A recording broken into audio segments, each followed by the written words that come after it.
In Northern Europe, storm Ciaran claims 10 lives. Authorities suspended train, ferry, and air services. More details on this later in the news. Good evening, I am Gianna Llanos. I am Nina Richie Alagao Flores. This is Mata ng Agila International. Now for the headlines. Francisco Tio Laurel Jr. is Philippines' new agriculture chief. Japan's Fumio Kishida arrives in Manila for his two-day official visit. French President Emmanuel Macron tours Central Asia, hoping to bring home nuclear and fossil fuel deals. Vladimir Putin formally pulls Russia out of nuclear test ban treaty. And FTX fraud Sam Bankman-Fried is sentenced to 110 years in prison.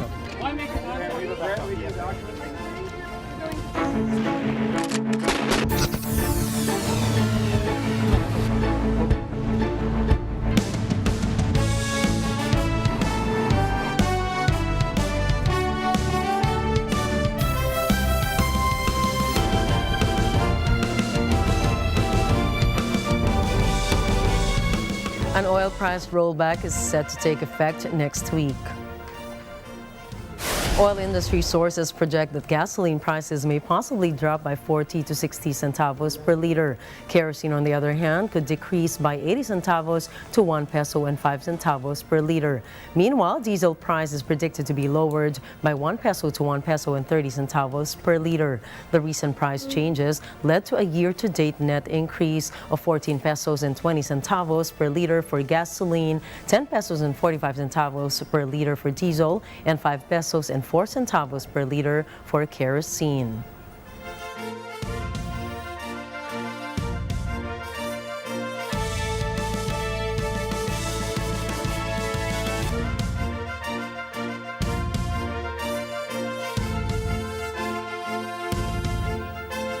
Metro Rail Transit 3 is set to offer free rides for minors on Monday, November 6, 2023.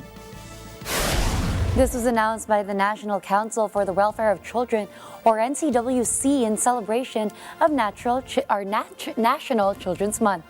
Children under 18 years old and below are entitled to receive the service. The free rides will be available between 7 a.m. to 9 a.m. and 5 p.m. to 7 p.m. The Council clarified that the offer will not cover the accompanying adults. The National Economic and Development Authority, or NEDA, concluded that the cause of the uptick in poverty is rooted in storms wreaking havoc on the country. NEDA Chief Arsenio Balisacan highlighted that the Social Weather System survey on households that consider themselves living in poverty was conducted when a typhoon lashed the country. The survey showed that 13.2 households believe they are living in poverty, or about 700,000 from the 12.5 million Filipino families that rated themselves poor last June. The NEDA chief also stressed that the storms that hit the country also affected food prices, which directly impacted families who could not meet their daily needs. He, however, did not specify which typhoons he was referring to and what areas of the country were hit the hardest. President Ferdinand Marcos Jr. has appointed food industry executive Francisco Chu Laurel Jr. as the new Secretary of the Department of Agriculture. Marcos relinquishes the secretarial position after holding it concurrently with the presidency for months. Laurel is the president of the fishing company Frabel Fishing Corporation and contributed greatly to President Marcos's campaign. The new agriculture chief vows to continue the Marcos administration's programs and initiatives. 6 OFWs have arrived in the Philippines, the second batch of repatriates from Lebanon as tensions intensify in the Middle East region. Department of Migrant Workers Under Secretary Hans Leo Kakdak personally welcomed the returning Filipinos. The OFWs were subsequently given an initial physical and medical checkup. A total of 124 OFWs in Lebanon have requested repatriation amid escalating tensions between the Lebanese militant group Hezbollah and Israel. The Department of Foreign Affairs, or DFA, recently raised a crisis alert to level 3 in Lebanon, urging around 3,000 Filipinos living in the country's southern region to leave.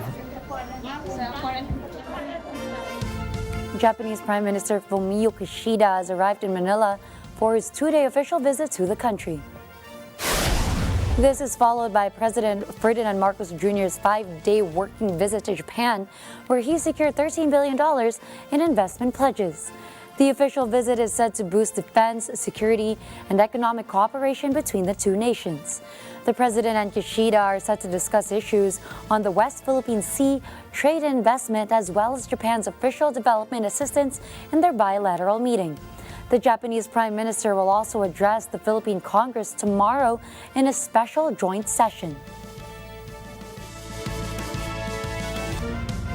The biggest and newest ship of the Royal New Zealand Navy has arrived in the Philippines for a 3-day visit. His Majesty's New Zealand ship Aotearoa was stationed in Manila after visiting Vietnam, Singapore, and Malaysia. The ship's commander, Rob Welford, noted that the visit is part of New Zealand's strategy to help ensure peace in the region. New Zealand ambassador to the Philippines, Peter Kell, explained that the visit also shows the robustness of the bilateral relations between the two countries. The Israeli government has provided assurance to the Philippines that it will permit Filipinos to pass through the Rafah crossing in Egypt. This commitment was made during a meeting between the Foreign Minister of Israel and Philippine Ambassador Juni Lailo.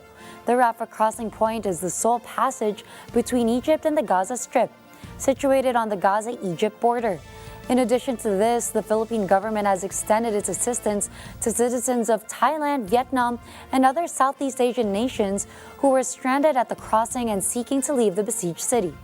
Multiple agencies are also working in collaboration to repatriate several groups of Filipinos from Israel.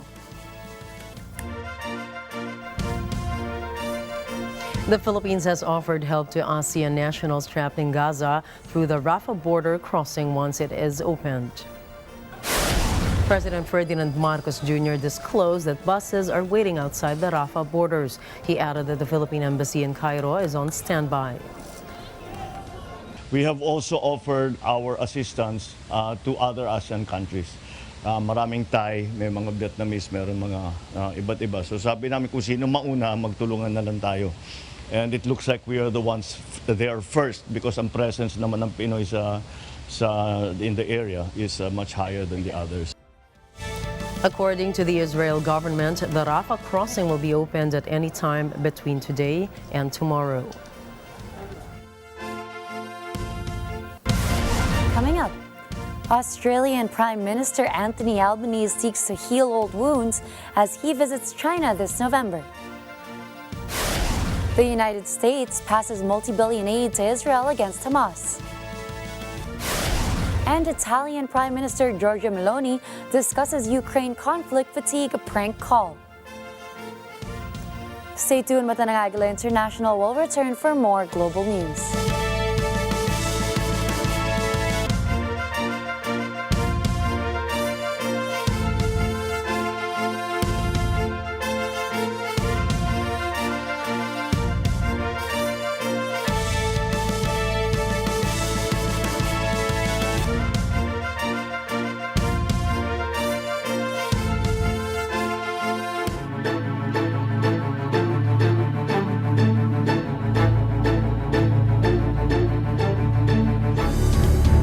Open for Business is in a room of influencers, not just in terms of followers on social media, but on how they shape their organization or industries and serve as inspiration to many. We are excited to speak to some of them and get insights on how to be a roaring success in their personal endeavors and in nation building. Let's meet some of these inspiring individuals here at the Power Gala of the Rising Tigers, nation builders and innovators, and trailblazers.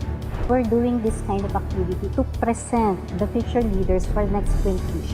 So this is actually for the emerging leaders to be inspired from the icons or the captains of the industry or nation builders.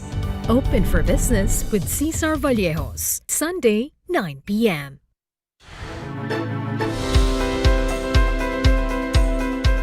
Maayong bunta! Mahuhulaan niyo ba kung nasaan kami ngayon? Ang lutong Gaza goes to saan? Hint! Lechon. Otak. Rosquillos. Dried mangoes. Danggit. Ayan. Giveaway na yun, no? Lutong Dazaw goes to Cebu. Kaunta. Kaunta.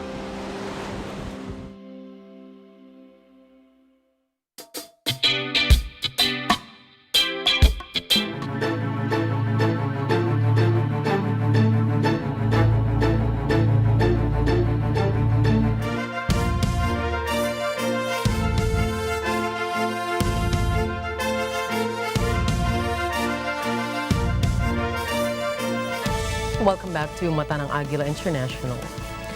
China calls for an immediate ceasefire in the fighting in northern Myanmar. China's plea comes after Myanmar's military group said it had lost control of a strategic town on the Chinese border following clashes with ethnic armed groups. 中方高度关注缅北冲突态势，敦促各方立即停火止战，坚持通过对话协商，以和平方式解决分歧，避免事态升级，并采取切实有效措施，确保中缅边境安全稳定。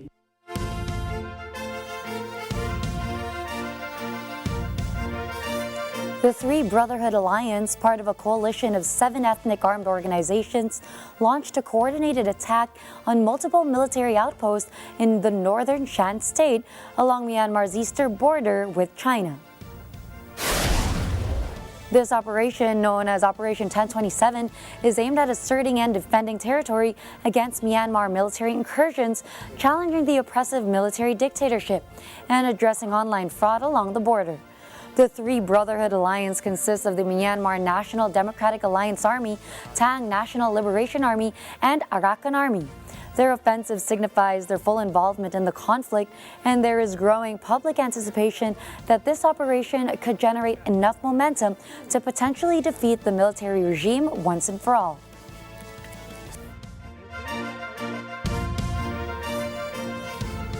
Bahrain has confirmed that it recalled its ambassador from Israel due to the escalating conflict in Gaza, which has created a challenge for regional governments that had been building closer ties with Israel.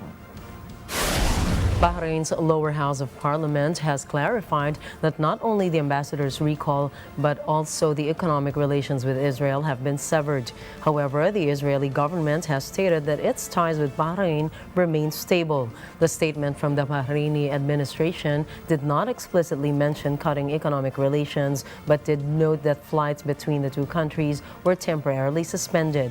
This decision comes after weeks of protests across the Middle East, with Israel's actions in the Gaza Strip straining relations with countries like Bahrain that had been warming up to Israel. Jordan also recalled its ambassador from Israel earlier in the week.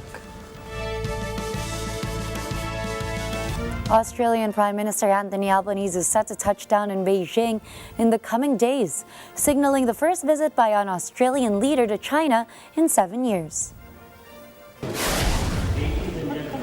Tomorrow I will be having a bilateral meeting with Chinese President Xi, and that will take place tomorrow afternoon, and I'm looking forward to that constructive meeting. This signifies a defrosting of their diplomatic relationship triggered by a string of disputes, including various Chinese sanctions on Australian goods, and a back-and-forth discussion regarding accusations of foreign interference. Both sides now have renewed ambitions, clearing the way for a visit with several small gestures. Last month, China announced a surprise release of Chinese-Australian journalist Cheng Lei, who was detained for over 3 years on national security charges. On the other end of the pond, Australia has suspended action it had taken against China at the World Trade Organization and greenlit the Chinese lease of a critical port in Darwin. Despite this, several analysts say that the structural issues plaguing their relationship haven't changed, as both countries vie for influence in the Pacific Islands region, with Australia also updating its defense posture due to China's military buildup. Chinese officials have expressed a willingness to advance the relationship by adding more stimulus packages and concessions for the oceanic country. 中方欢迎阿尔巴尼斯总理应李强总理的邀请访华，愿意同澳方共同做好各项筹备工作。中方始终认为，一个健康稳定的中澳关系符合两国人民根本利益，有利于亚太地区和世界的和平稳定与发展繁荣。中方愿同澳方一道，落实好两国领导人共识，坚持相互尊重、互利共赢，妥善处理分歧，推动两国全面战略伙伴关系持续改善。Mr. Albanese's visit marks 50 years since former Prime Minister Gough Whitlam traveled to Beijing following the establishment of their diplomatic ties. China's transformation into an economic superpower created a huge demand for Australian exports like iron ore, coal, and gas, helping Australia weather global recessions while underpinning decades of uninterrupted growth. Cracks appeared in 2018 when Australia's former government banned Chinese firm Huawei from rolling out the country's 5G network, citing security concerns. Since then, Prime Minister Anthony Albanese has taken a more neutral stance, pushing for the renewal of ties between the U.S. and China despite their involvement in AUKUS. Because this isn't about a policy of containment. It's not a question of placing obstacles in the way of any nation's progress or their potential. This is a matter of simple, practical structures to prevent a worst-case scenario. And the essential precondition for this is, of course, dialogue. Australia strongly supports the renewed efforts from President Biden's administration to establish reliable and open channels of communication between the governments of the United States of America and the People's Republic of China. French President Emmanuel Macron is in Central Asia on a visit that highlights the region's increasing importance to Europe's nuclear and fossil fuel supply. The trip is partly an attempt to drum up further business to foster links with Kazakhstan and Uzbekistan. The military coup in the West African country of Niger raised the prospect that supplies to France's vital nuclear industry might be in jeopardy. Last year, Niger was only the second supplier of uranium to France. The first was the Central Asian country of Kazakhstan. President Macron spent his Wednesday in Kazakhstan, the world's largest producer of uranium, and the following day he proceeded to Uzbekistan, which is a key producer of fuel. During a press conference, Kazakhstan President Kassym-Jomart Tokayev praised France as a key and reliable partner. Қазақстанның Еуропадағы өте маңызды стратегиялық әрі сенімді серіктесі.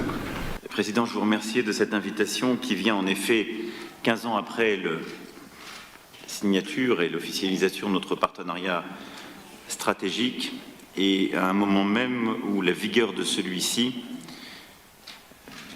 vient démontrer, je dirais, les bons axes stratégiques qui ont été pris, mais la nécessité de les compléter et de les accélérer, ce qui est tout le sens de la visite et des signatures que nous venons de voir.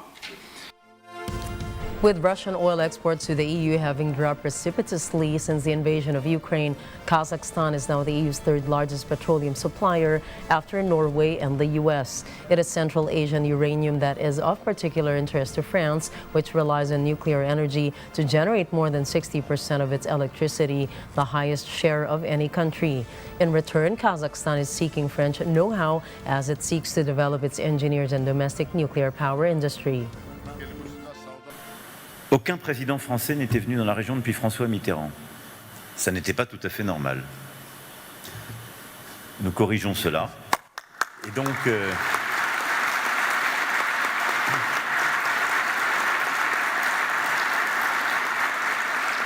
donc, ce faisant, vous avez raison de vous réintéresser, de vous intéresser ou de vouloir accroître votre présence dans ce pays. Il est en train de se transformer. Nous devons être au rendez-vous. Mais je veux ici dire très solennellement devant nos entreprises qui sont à un niveau et dans un nombre inédit dans votre pays, que le gouvernement français a confiance dans la stratégie qui est la vôtre et dire très clairement que leur investissement dans votre pays a une double garantie politique. Celle de réformes qui vont continuer de se faire par le président ouzbek et son gouvernement, et celle d'un accompagnement stratégique et d'un investissement stratégique inédit de la France dans la région. Serbia is set to hold a snap election next month, prompted by President Alexander Vucic's decision to dissolve parliament in response to political pressure both domestically and from the European Union. The parliamentary election, alongside local elections, is scheduled for the 17th of December, occurring less than 2 years after the Serbian Progressive Party's previous victory at the polls. President Vucic is under intensifying criticism from the political opposition and the wider public, particularly due to consecutive shootings in May that resulted in the deaths of 18 individuals. Critics accuse Vucic and his party of fostering a culture of violence while restricting media freedom and electoral autonomy. Vucic refutes these allegations but faces the challenging task of convincing voters of his commitment to change. Furthermore, Serbia's pursuit of EU membership necessitates winning the approval and trust of Brussels, adding to the list of those who need convincing.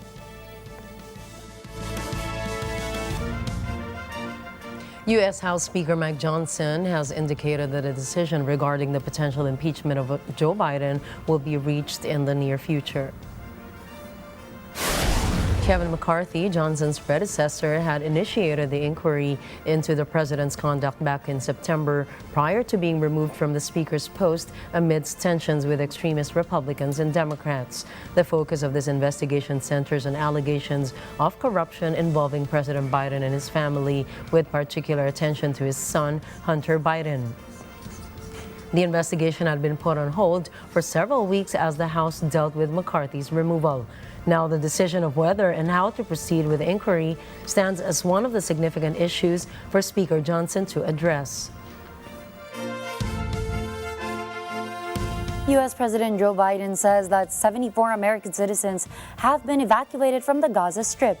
This as the U.S. expresses determination in deterring escalation in the Middle East. Glenn Cadusale tells us more. 74 Americans with dual nationality are among those evacuated so far from the Gaza Strip to Egypt. This as the Israel-Hamas war rages. President Joe Biden announces the news as he receives Dominican President Luis Abinader at the Oval Office. Good news announced. We got out today 74 American folks. Meanwhile, U.S. Secretary of State Antony Blinken says he would work to avoid escalation of the Israel-Hamas war. This after Yemen's Houthi rebels and Lebanon's Hezbollah, both backed by Iran, fired on Israel. So we are determined to prevent escalation on any of these fronts, whether it's Lebanon, northern Israel, southern Lebanon, whether it's the West Bank, whether it's anywhere else in the region. And the president's been very clear in what he said publicly. We've been very clear in what we've shared privately. We've been very clear in some of the actions we're taking, that we are determined to deter any escalation. Blinken leaves on a new crisis trip to the Middle East. Glenn Cadusale for Manta ng Agila International. Trusted, connected, on point. The U.S. House of Representatives has passed a Republican plan allocating $14.3 billion in aid to Israel to support its efforts against the Hamas militant group. This decision comes amid strong opposition from Democrats who argue that it won't make it through the Senate and a promise of a presidential veto from the White House. The Republican proposal secured 226 over 196 votes with the support of 12 Democrats. This marks a significant legislative milestone, being the first major action under the leadership of the new Republican House Speaker Mike Johnson. U.S. President Joe Biden has threatened to veto the bill, and the Democratic Senate Majority Leader Chuck Schumer has expressed his unwillingness to bring it up for a vote. The House bill aims to provide substantial funding to enhance Israel's military capabilities. This includes $4 billion designated for Israel's Iron Dome and David Sling defense systems, bolstering their capacity to counter short-range rocket threats. Additionally, the bill involves the transfer of certain equipment from U.S. stockpiles to further support Israel's defense.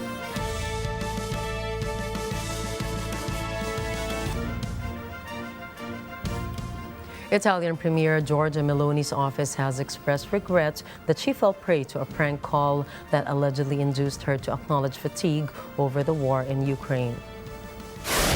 Her office said that Meloni believed she was speaking on a phone call with African Union leaders. Meloni apparently admitted to the officials there was a lot of fatigue in the Ukraine war and expressed concern over finding a way out that can be acceptable for both sides without destroying the international law. But the phone call turned out to be a fake, and Meloni was speaking with Russian comedians. Foreign Minister Antonio Tajani, a Meloni ally, said that such incidents cannot be repeated. Meanwhile, senior Ukrainian politicians appealed to Europe not to abandon Kyiv. Top Kyiv official Alexander Mereshko said abandoning Ukraine would cost Europe and the world very dearly. Russian President Vladimir Putin has signed legislation de-ratifying an international nuclear weapons treaty. The lower house State Duma had already passed the bill in an accelerated vote, but with Putin's signature, the legislation came into effect on Thursday.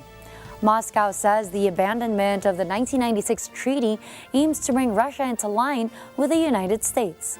The 1996 treaty outlaws all nuclear explosions, including live tests of nuclear weapons, but it was never effective since some key countries did not ratify it. Up next, the Iglesia ni Cristo provides free medical services to the people of Vanuatu. The CDC launches a campaign to tackle healthcare workers' burnout. And scientists warn of faster threat to climate limit. Mata ng Agila International will be back after a short break.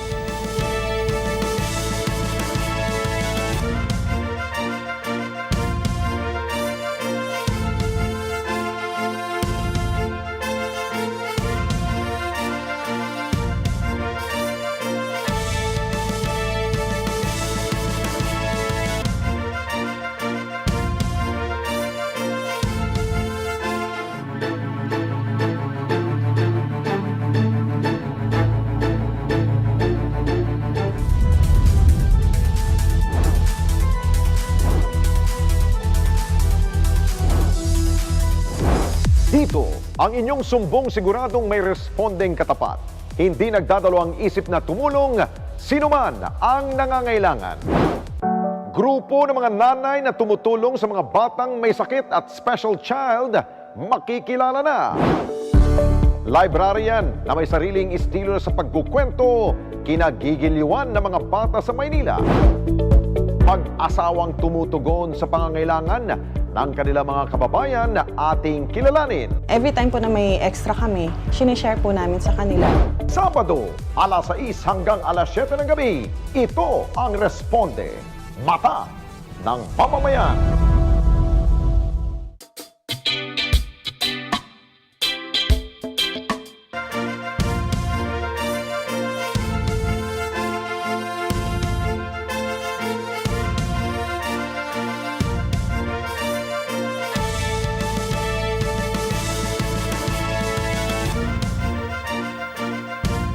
The Care for Humanity program of the Church of Christ, in partnership with the Felix Y. Manalo Foundation, helped the people of Vanuatu by providing them with free medical checkups and distributing bags of goods. Christine Jan Afinier has the details.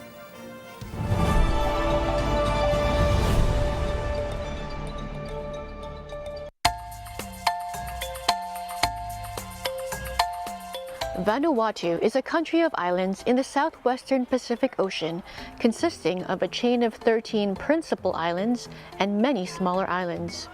The name Vanuatu means our land forever. Only 25% of the people live in the urban areas, with the majority living off the land and not earning income to afford the rising costs of goods and medical services. Here in Vanuatu, there is a significant lack of medical resources and staff, reflected by the high ratio of only 8 doctors to every 10,000 people. This is where the Church of Christ and its charitable partner, the Felix Y. Manalo Foundation, have taken steps to address this dire situation.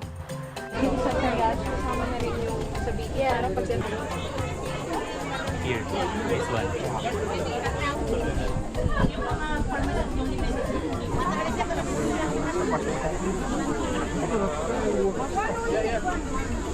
We have people from overseas who come into Vanuatu as missionaries, but they don't normally do what you have done this afternoon.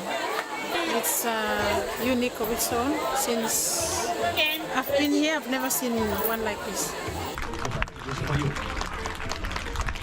The Felix Y. Manalo Foundation provided bags of goods like rice, canned food, salt, and noodles. It helps us on some of our meals at home. In rural, the prices are too high. Also provided were reading glasses, something too expensive for many residents like Nellie. Thank you too much. Lo class kami tetem. Mr. Lohas, minamo wakot. Kami haran sigula kami class too much. Kami karam class. Thank you too much. Medical professionals from Australia also provided free medical advice. Some medicine for pain, my body. I have pain and problem with my ear. So doctor will give me some medicine so that I can help. I just want to say thank you. Thank you so much for it's like heart. Thank you for your heart and support. We chose this place because we've seen so many people who really are in need. In fact, when we are holding our medical mission and giving away medicines, this is like what's happening right now, well, people are so happy that we've seen that because of poverty, and even this country, of course, we know that cannot provide everyone. Thank you, Mommy, where you make about something or you never look your life, and you help us to get things. There you go, brother. I want to say certainly thank you, full for you come and you help the people of the areas. So, thanks very much for your coming to help our lives too. Thank you very much. From Vanuatu, Christine Jan Afanier, Worldwide Lingap sa Mamamayan coverage. Rwanda has announced a visa-free travel for all Africans. Rwanda President Paul Kagame announced that any African can get on a plane to his country as part of Africa's bid to be a unified tourism destination.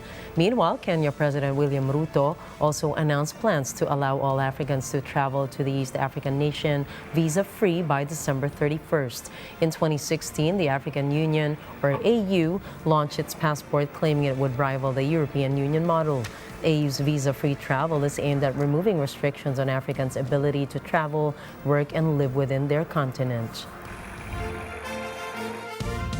Northern Europe is mopping up after Storm Ciaran raged across the continent. The storm has claimed 10 lives and left several others injured. Shenka Dusale has the details. Storm Ciaran packed winds of up to 200 kilometers an hour, causing floods, blackouts, and major travel disruptions. Authorities closed a number of roads in France. They suspended train, ferry, and air service in several countries. At Amsterdam's Schiphol Airport, airlines canceled more than 200 flights because of reduced runway capacity. Many parts of the UK and Ireland are still affected by flooding. The effects of the storm reached as far south as Spain and Portugal. Flash flooding remains a risk in low-lying areas near rivers. Landslides are a possibility in hilly and mountainous regions. Shenka Dusale for Madanang Agila International, trusted, connected, on point. At least 4 people have been killed as Tropical Storm Pilar lashed Central America this week. Although the storm did not make landfall, it created havoc in much of the region. Nia James reports. Tropical Storm Pilar brought heavy rain that washed away crops and forced people from their flooded homes. 3 people in El Salvador and 1 in neighboring Honduras died in the storm. Hundreds of people in El Salvador, Honduras, and Guatemala are staying in temporary shelters until the floodwaters subside. Residents found themselves wading through knee-deep water in many parts of El Salvador. Although the storm is moving away from the Central American coast, Forecasters warn that heavy rain and flash flooding are still a threat. In El Salvador, farmers are dealing with flooded crops. The extent of the damage is not yet known. Naya Dames from Agila International. Trusted, connected, on point. In the United States, the Centers for Disease Control and Prevention introduces a new campaign that provides hospitals with resources that help tackle burnout among healthcare workers. Rosel Feria tells us more. Healthcare workers experience burnout due to various reasons. CDC's National Institute for Occupational Safety and Health, or NIOSH, says burnout may be caused by long work hours, risk for hazardous exposures, stressful work, and high administrative burdens. To help tackle healthcare worker burnout, NIOSH launches its new campaign called Impact Wellbeing. The campaign is designed to support hospital leaders and, in turn, their healthcare workforce. This by providing actionable steps to fine-tune quality improvements, establish new workflows, and help staff feel safe seeking help. Hospital leaders are given access to several resources to introduce operational-level solutions, practices, and policies for what the agency calls incremental, sustained impact. Dr. Casey Chosewood of NIOSH says that by identifying and implementing practical operational adjustments, hospital leaders can help healthcare workers to continue doing what they do best, delivering the highest quality patient care.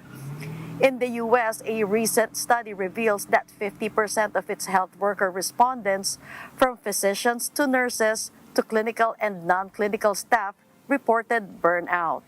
In Washington, D.C., Rosel Feria for Mata ng Agila International, trusted, connected, on point.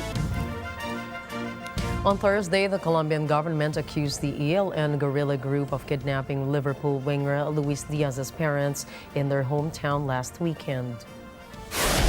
The parents of Colombia and Liverpool player Diaz were abducted Saturday by armed men on motorcycles at a gas station in their hometown in northern La Guaira department. Diaz's mother, Silenis Marulanda, was rescued hours after the abduction, but his father, Luis Manuel Diaz, has been missing ever since. The ELN and the government of President Gustavo Petro are in the midst of peace negotiations and a 6-month ceasefire which entered into force in August. Colombian authorities have said there has been no ransom demand. Meanwhile, the ELN, or National Liberation Army, has not claimed responsibility for the kidnapping.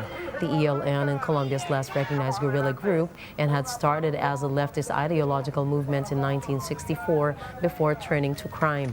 The group is primarily active in the Pacific region and along the 2,200-kilometer border with Venezuela. Colombian police have offered a reward equivalent to about $48,000 for information that leads them to Diaz and his captors. Reconocer que el ELN no esconda la verdad, diga que tiene a Lucho Díaz y que no lo entregue inmediatamente. Eso generaría una reacción pues interesante para mantener ese proceso de negociación. Un proceso de paz lo negocia el gobierno con una guerrilla, pero necesita una base de legitimidad social. Cuando la gente pierde credibilidad, ese proceso tambalea. Y es evidente que el secuestro del papá de Lucho Díaz, la gente lo sintió como si fuera contra todo el país.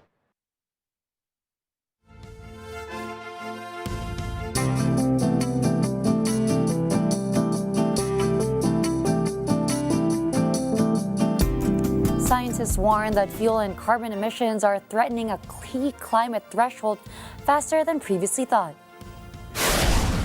The experts say the 1.5 degrees Celsius limit could be continually breached by 2029 rather than the mid-2030s.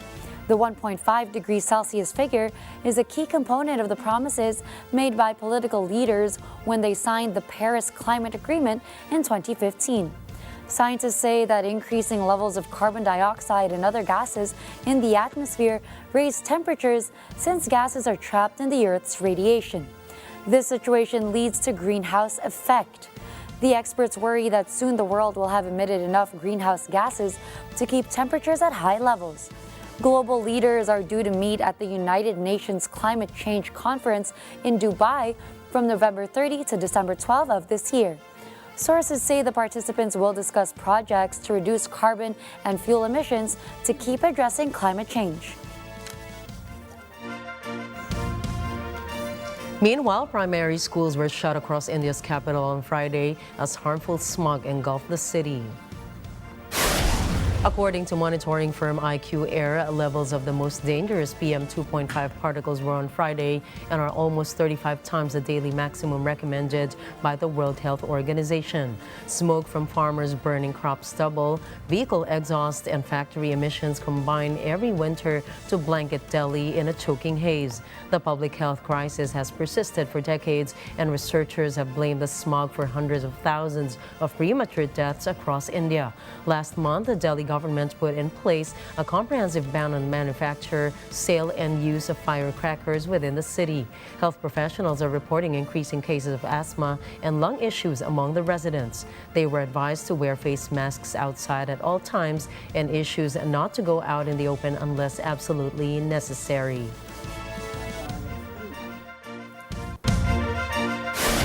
Coming right up, crypto king Sam Bankman-Fried is guilty of FTX fraud. Youngsters take center stage in the NBA. And we're giving you movies to watch discussing the history of the Israel-Hamas war. Catch more news in business, tech, sports, and entertainment when we return.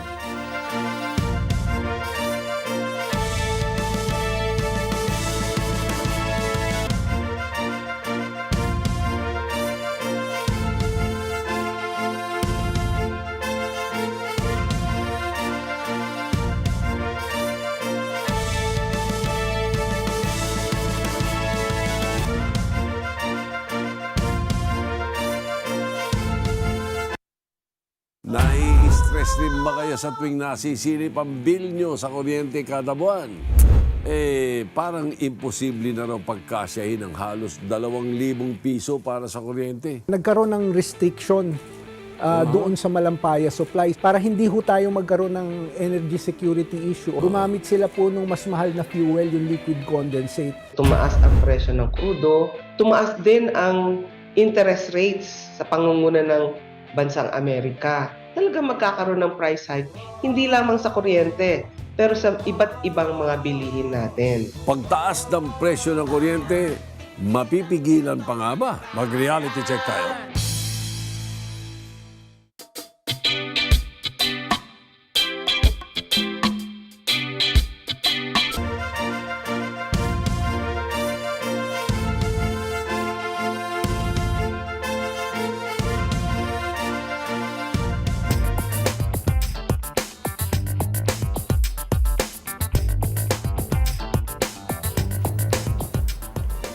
After less than 5 hours of deliberations, former FTX boss Sam Bankman-Fried has been found guilty of 7 counts of fraud and money laundering.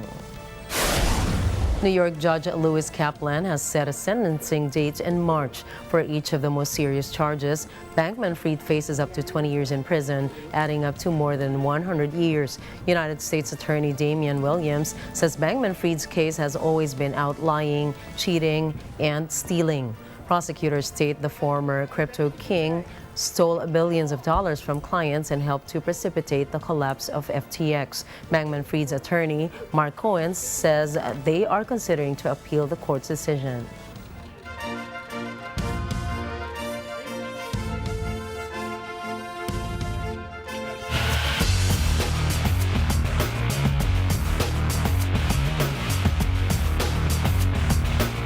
Former NBA Most Valuable Player James Harden joins the Los Angeles Clippers from the Philadelphia 76ers as part of a blockbuster trade.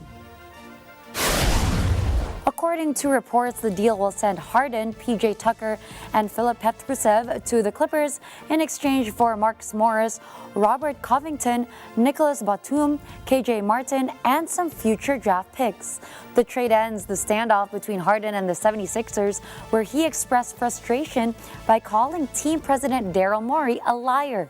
Harden will team up with Kawhi Leonard, Paul George, and Russell Westbrook in Los Angeles in a veteran lineup that now makes the Clippers a heavy betting favorite to win the NBA championship.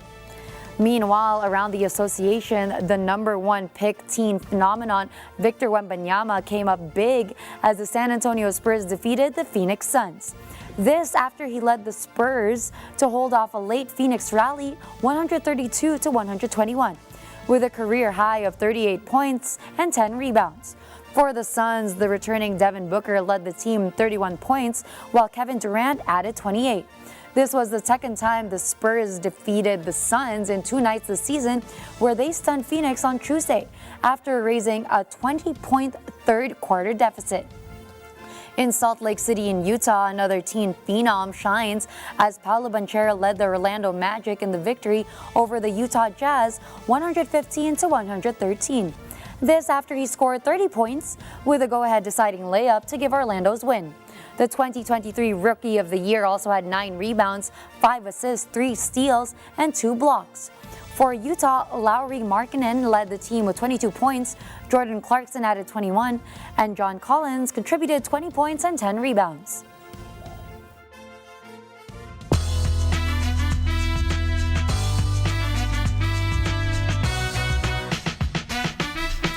Hollywood actress Scarlett Johansson has filed a lawsuit against an AI app for using her name and likeness in an advertisement without permission.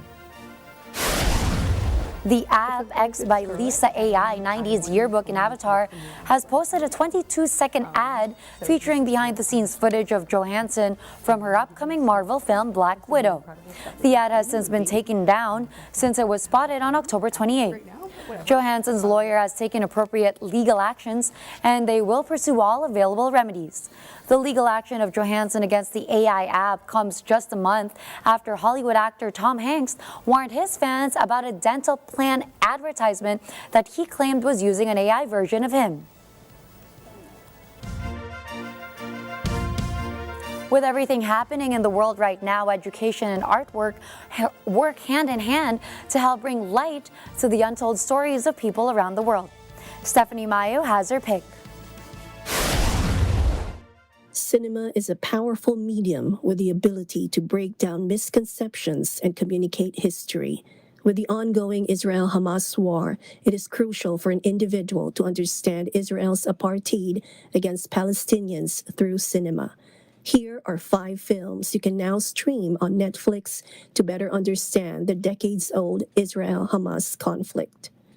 The Present, winner of the BAFTA Award for Best Short Film, Farah Nabulsi's 2020 short follows a father and daughter in the Israeli-occupied West Bank trying to get past the checkpoint to buy a wedding anniversary gift.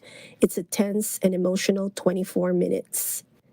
3,000 Nights. Inspired by a true story, the 2015 dark and emotional tale focuses on a wrongly accused Palestinian woman, a school teacher who lives with her husband in the occupied West Bank, who, while in jail, gives birth to a son. Farha, the controversial and suspenseful film based on true events, centers on a 14-year-old girl and her coming-of-age experience during the Nakba, or the 1948 displacement of Palestinians from their homeland. Salt of the Sea. This bittersweet Palestinian film, a 2008 Cannes selection, follows an American-born Palestinian female poet who travels to Israel and Palestine on a quest to reclaim her family's home and grandfather's savings that were taken during the 1948 Arab-Israeli War. Omar.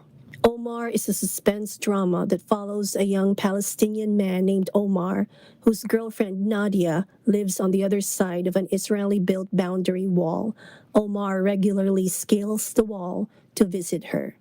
Stream these movies on Netflix. Stephanie Mayo for Mata ng Agila International, trusted, connected, on point. Wow, so many movie ideas to stream over the weekend. I didn't know those were on Netflix. So. Exactly, and these are very seemingly meaningful movies. Yes. I'm gonna watch. And to send you off this week, here's a quote from Natalie Laura Mehring, better known as Wise Blood. Our desire for interconnectedness, our desire to be seen, our desire to be acknowledged, our desire to be liked, these are all deep needs, these survival instincts we've evolved to function in a tribal society. And I will admit, I do like my alone time, but I love being around people as well. And I think that's something we tend to forget when we're so in our head and so in our space, that it's nice to have that company. Exactly, part of us being human. Yes. I believe, things are always interactive among people. Yes. You know, the saying, no man is an island, that is so true. How could we live without one another? I agree with that. No man is an island. So maybe you spend time with your loved ones this weekend. Definitely. Because it is a weekend. Happy weekend to everybody. Happy weekend, everyone. That's a wrap for tonight's news. Catch the latest updates on our social media channels. I am Gianna Llanes. I am Nina Richie Alago Flores. This is Mata ng Agila International. Trusted, connected, on point.